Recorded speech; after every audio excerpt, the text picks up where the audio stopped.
Yo, what up boys? How's it going? Today we have the No PROC special, and I'm actually very excited to share this one with you guys. It took a lot of thought, dedication, and a lot of gold actually to put it together as well. For this one specifically, I tried to utilize the best tools that we have with the No PROC campaign.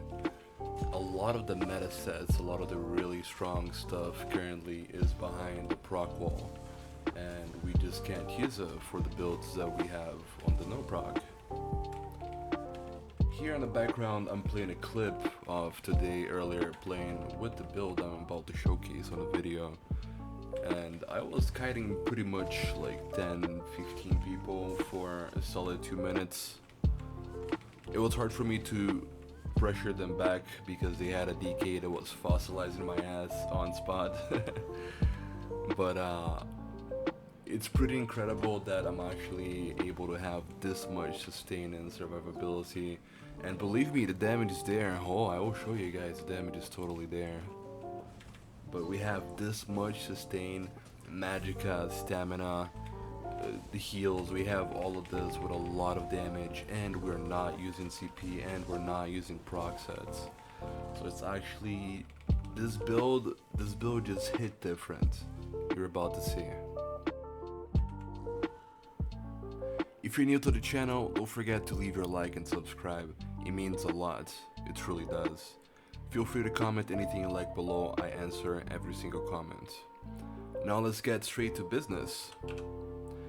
So for those of you that don't know, on the Waking Flame DLC they just reworked medium armor passive.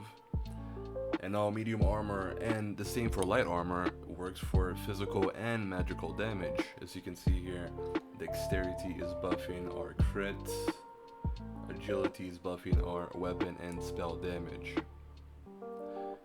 Not to mention the stamina sustain stuff that is just as good as it always used to be. For this build I'm running 3 pieces medium, 3 pieces light, and 1 piece heavy. 5 pieces are Seducer. 5 pieces are good old Crafty Alfiq. 1 piece of Dummy House and 1 piece of Swarm Mothers. Now the idea with the setup is that we can achieve virtually infinite sustain. Let's have a look at the gear before we delve deeper into this build.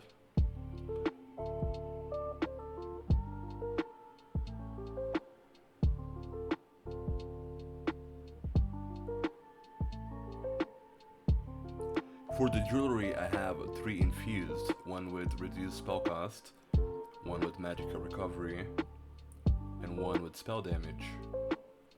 My Inferno staff is sharpened with a shock enchant.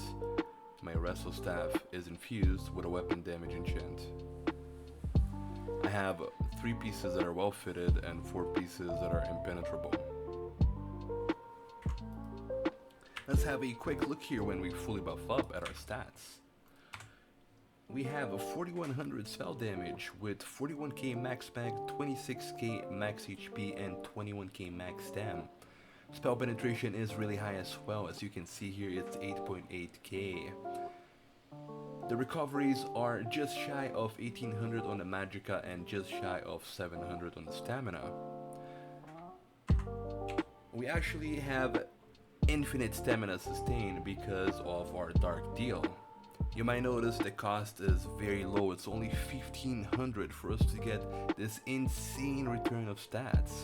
And the reason why it's so low is because, first of all, we are a Breton, as you can see here, and we have 7% cost reduction to our abilities, and we are comboing that with Seducer and 1 piece of infused magicka cost of my spells. Now the cost of the magicka spells, not just this one, is insane. We have infinite dark steals with infinite HP and stamina sustain. We have infinite boundless storm giving us major expedition at all times for only 1700 magicka. Our damaging abilities are also very cheap to cast. Our heal is very cheap to cast. Our mobility NCC is very cheap to cast.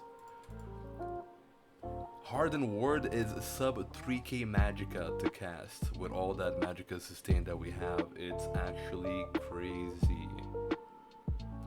On top of having this infinite sustain from the stamina, we also are wearing medium armor with 3 pieces of well fitted. As you could see at the beginning of the video, it's really hard to die if you play well. You have a lot of sustain and you're packing pretty significant offensive stats as well on this build. It's just pretty well rounded. So a couple of things I wanted to talk about, first being the skills. If you don't want to use rapid regen, you can easily replace it with healing ward. The other option we have is actually running a pet.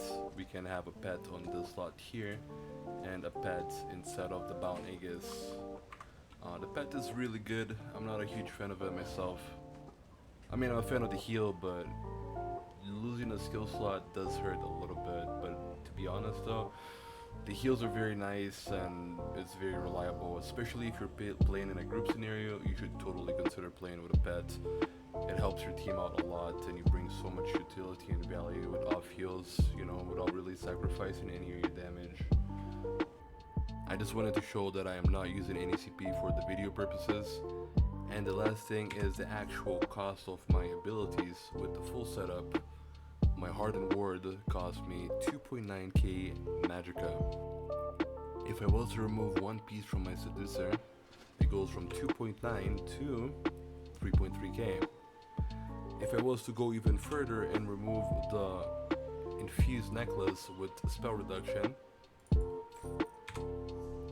I'm going all the way to pretty much 3.6k magicka per cast. Now imagine that's every single one of your abilities in every single cast. This playstyle with the magicka cost reduction and the stamina sustain is just incredible, guys. It's unstoppable. You should really try for yourself.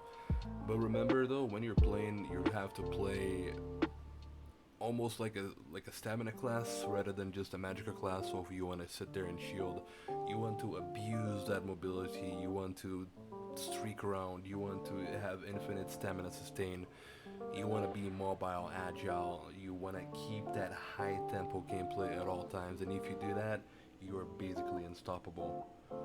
I'm gonna have a few clips of gameplay, just playing some No Proc, Imperial City, having a good time, making a lot of gold from PvP. This event is a lot of fun. And that's pretty much it. I hope you guys enjoyed, and I will see you guys next video. Peace out.